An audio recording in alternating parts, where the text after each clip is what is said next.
Today, gagawa po tayo ng California roll. Ito po yung mga kailangan natin. Crab stick, rice, mayonnaise, mango, cucumber, sushi mat, at saka po ang ating nori. Yan. Ito ang ating nori. Ayan. Hiwain lang po natin yung magkabilang dulo ng cucumber. Yan. Tatanggalin lang po natin yung buto. Saka natin siya hihiwain sa kung anong gustong sukat natin.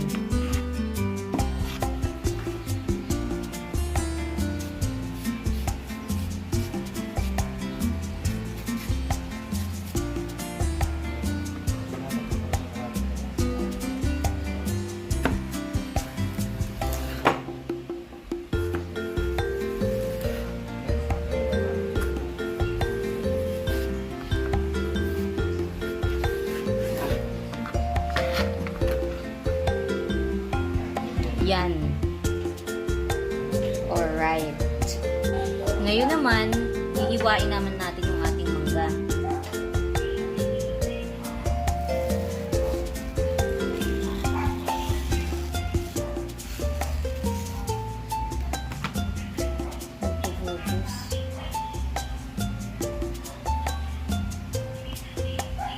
Mas maganda, ang gagamitin nating mangga is yung hinog na.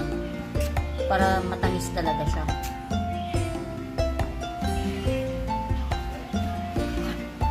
So, there you go. Ngayon, sisimulan natin i-roll yung ating California roll. Then, place natin yung ating nori.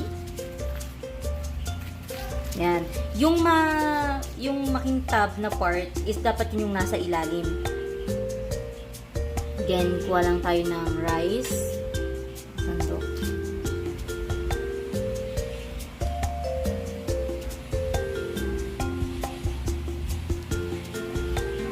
Yan.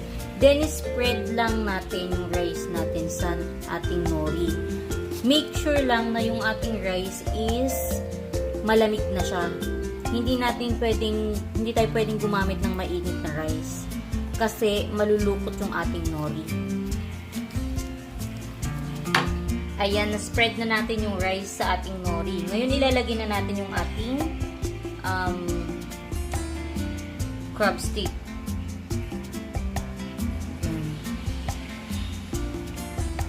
Then, sunod natin yung ating mango. It's up to you naman kung anong mauuna. Then, lagyan natin ng pipino. Yan. Lagyan lang natin ng pipino.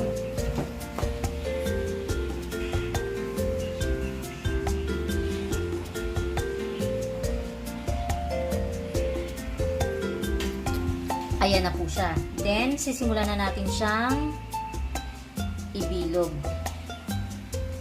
Sundan lang natin muna. And then, make sure lang na makifit natin yung ating roll. And then, saka natin siya imumove ulit. Hindi natin kailangan lagyan ng lahat ng rice para may pandikit yung ating roll. Yan. Ayan na po siya. Okay.